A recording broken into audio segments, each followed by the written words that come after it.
जय जगन्नाथ। आपण मैंने केमी अच्छा आशा करी आपण मैंने बहुत भल थे मुझे बहुत भलर अच्छी।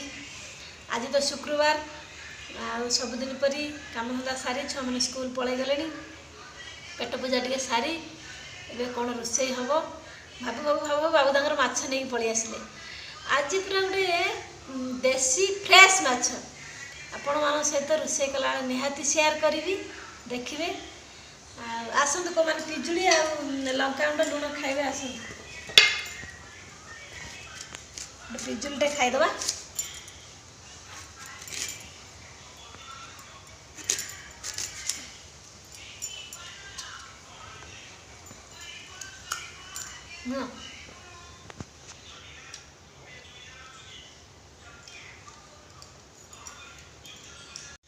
माछटा भी मैं बनईकि धोईकी नहीं आसी। चलते जीवा लुण हल्दी हाँ चुना माछ देखो आपण मैंने जो कहते आम देसी माछ आपण मैंने देखु यहाँ पूरा बनईकि धोईकी लुण हल्दी गोल रखी आसतु रोषे करवा। देसी चुना माछ ये कड़े बसई तेल पकई सारी माछटा भाजी नवा। किचन को उठुची पड़ी खाली फुटुची माछटा बहुत भल अच्छी फ्रेश भी अच्छी किंतु फुटुची बाण भलिया तो माछर कम फम अछि ना गो नहीं माछर कम नहीं माछर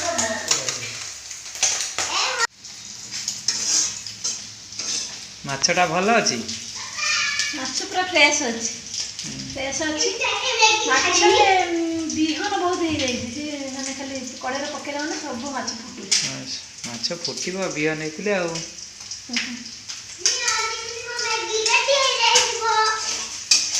माछ सब भाजी नहीं जाइए। आपण मान तो पूर्व वीडियो कही मत शिल बटा मसला बहुत पसंद जीरा सोरिष रसुण बाटी सारी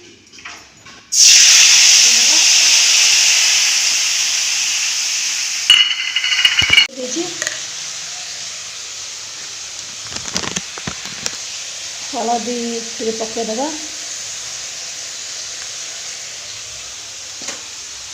स्वाद अनुसार लुण माछर लुण पड़ी अल्प किसी पकईदे लुण लुणी हो लंका गुंड आपण मानक जी पसंद पकईबे आम तो राग टे कम खाती से आम अल्प पकईलु।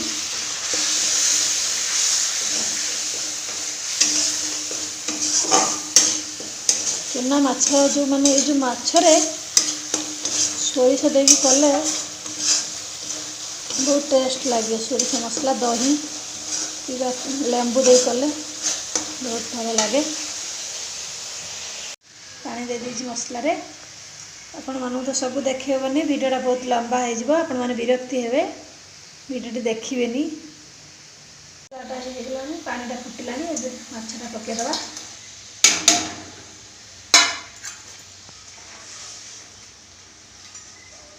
लेंबू काटिक नहीं आसी लेंबू दे करदे अधिक खटा हो सब दे दें गोटे लेंबू ना गोटे लेंबू अधिक खटा एतिकी ता तो टिके हल्का दियो बस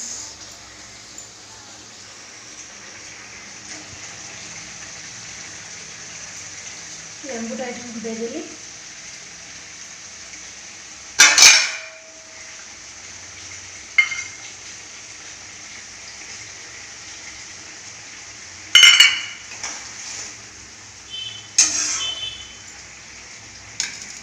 आमर चुना माछ रेसिपी आपण मानक केमिति लागिला मोर चुना माछ रेसिपी आपण माने कमेंट बॉक्स रे निहाती जणाइबे। जय जगन्नाथ।